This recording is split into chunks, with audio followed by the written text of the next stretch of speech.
Well, guilty on all counts. A judge just decided Stephen Clippinger is guilty of murdering his brother and sister-in-law. After 3 days of very emotional testimony, it took the judge only an hour to reach that decision.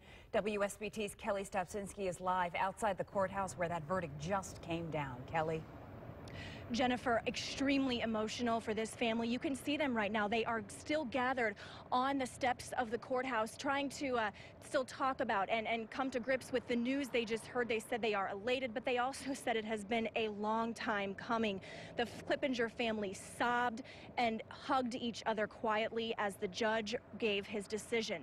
Stephen Clippinger, though, sat much like he has during this trial, emotionless. It's been a very long time coming for this family. Matt and Lisa Clippinger were gunned down at their Mishawaka home in June 2012. At one point in an early court date, Stephen Clippinger told a judge, "I did it. Let's get this over with." But they haven't been able to use that testimony because he didn't have a lawyer with him at the time. Since then, there have been so many delays in this case. After all the evidence, the judge said he had a lot to weigh, and he told the family, "I carefully looked at everything." Clippinger took the stand in his own defense this morning and testified this whole thing started in an argument over a gun at his brother's house.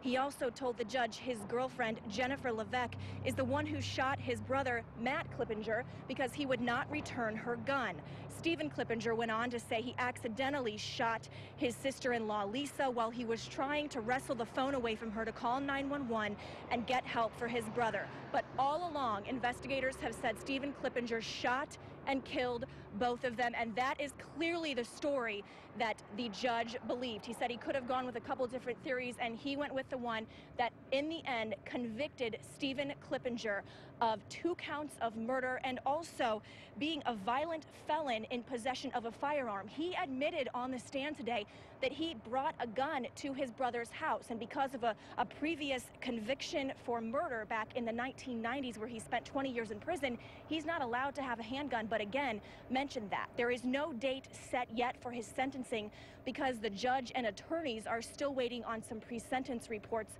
from an attorney, from an expert, pardon me, but he is facing life in prison without the possibility of parole. Jennifer? Kelly, we hear the judge had to clear part of the courthouse right before and then again right after this verdict was read. Can you shed some light as far as what was going on?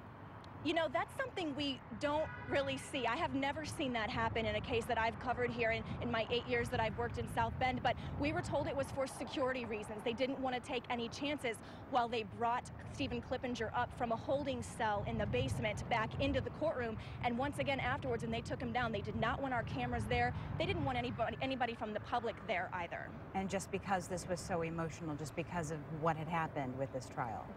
That's exactly right. And we just talked to family members, and you will hear their reaction, their very emotional reaction, and what they think should happen to Stephen Clippinger coming up tonight at 6 o'clock, Jennifer. All right, Kelly, thank you very much.